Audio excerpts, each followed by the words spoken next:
कांग्रेस ने हरियाणा में संविधान बचाओ अभियान के जरिए घर घर तक पहुंचने का मन बनाया है। इसको लेकर पार्टी ने कमेटियां भी गठित कर दी हैं। संविधान बचाओ अभियान को लेकर कांग्रेस के वरिष्ठ नेता अशोक अरोड़ा का क्या कुछ कहना है, बात की हमारे वरिष्ठ संवाददाता पवन सेवर ने। क्या कुछ रहा इस बातचीत में, वो सुनिए। हरियाणा में संविधान बचाओ अभियान को लेकर समितियों का गठन किया है। प्रदेश के सभी जिलों में जो समितियां हैं वो बना दी गई है। मेरे साथ पूर्व मंत्री और कांग्रेस के वरिष्ठ नेता अशोक अरोड़ा मौजूद हैं, जिनको कुरुक्षेत्र जिले की जो कमेटी बनी है उसका चेयरमैन उन्हें बनाया गया। सर, ये जो संविधान बचाओ कार्यक्रम आपका है, ये किस तरीके का कार्यक्रम है, इसकी क्यों जरूरत पड़ी कांग्रेस को? हमारा एआईसीसी का सम्मेलन अहमदाबाद में हुआ था और उसके अंदर निर्णय लिया गया था कि जिस प्रकार से आज संवैधानिक संस्थाओं के ऊपर सवाल उठ रहे हैं, कोई सुप्रीम कोर्ट पे टिप्पणी कर रहा है, कोई चुनाव आयुक्त पे टिप्पणी कर रहा है, इस प्रकार संविधान को कमजोर करने की जो साजिश रची जा रही है, क्योंकि कांग्रेस पार्टी ने इस देश की आज़ादी की लड़ाई लड़ी और देश की आज़ादी के बाद बाबा साहब ने एक बेहतरीन संविधान दिया जिसमें सबको बोलने का अधिकार दिया, परंतु आज उस अधिकार को छीनने का एक प्रयास किया जा रहा है।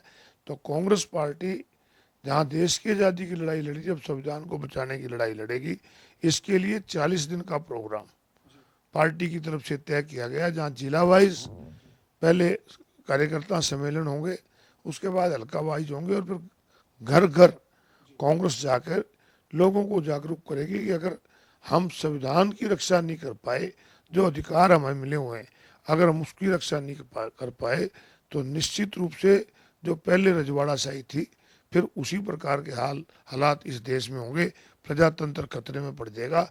इसके लिए लोगों को जागरूक करने का काम है, जिसकी शुरुआत मई के फर्स्ट वीक में होने जा रही है। डॉक्टर साहब, आप कह रहे हैं कि संविधान को लेकर जो वो संविधान बचाने की ज़रूरत है और आप अभियान शुरू करने जा रहे हैं, लेकिन 14 अप्रैल को देश के प्रधानमंत्री नरेंद्र मोदी हरियाणा के दौरे पर थे। डॉक्टर भीमराव अंबेडकर की जयंती के मौके पर सौगात देने आए थे।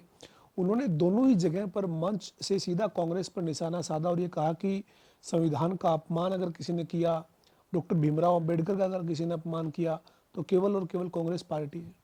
ये देश जानता है और इतिहास इस बात का गवाह है कि कांग्रेस पार्टी ने ही बाबा साहब को जो सम्मान दिया, कांग्रेस पार्टी ने ही संविधान कमेटी के चेयरमैन बाबा साहब को बनाया।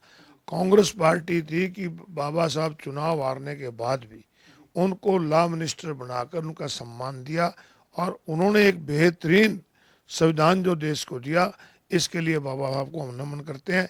बीजेपी के लोग तो उस समय थे ही नहीं, आज ये सिर्फ बाबा साहब का नाम लेते हैं और बाबा साहब का जगह जगह अपमान करते हैं।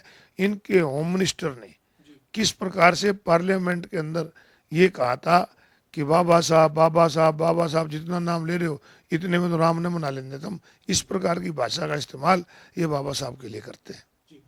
सर, फिर ये कांग्रेस ने जो कमेटियां गठित की है, आपका जो अभियान है संविधान बचाओ अभियान, उसको लेकर आपको लगता नहीं सर पिछले 10 साल से ज़्यादा का वक्त हो चुका है, हरियाणा का कांग्रेस में संगठन नहीं है।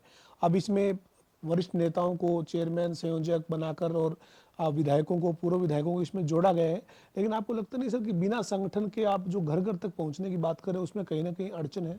निश्चित रूप से आपका जो सवाल है, संगठन ना होना एक बहुत बड़ी कमी है और संगठन नहीं है, इसी की वजह से ये कमेटियां बनाकर इस अभियान को चलाया जाएगा।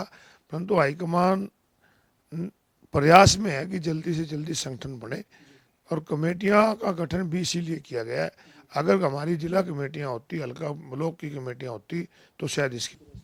हमारे साथ कांग्रेस के वरिष्ठ नेता और पूर्व मंत्री अशोक अरोड़ा थे, जो कह रहे हैं कि संविधान बचाओ अभियान जो है वो हरियाणा में कांग्रेस मई के पहले सप्ताह में शुरू करेगी और घर घर तक जो है वो संविधान बचाओ अभियान को लेकर कांग्रेस पहुंचेगी।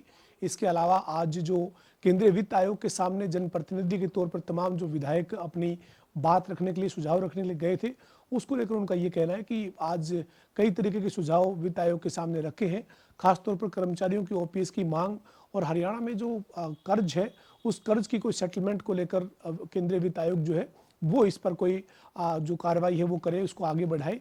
इस तरह के सुझाव आज जो है वो इस बैठक के दौरान दिए गए हैं। वीडियो जर्नलिस्ट विजेंद्र सिंह के साथ पवन सिंह और जनता टीवी।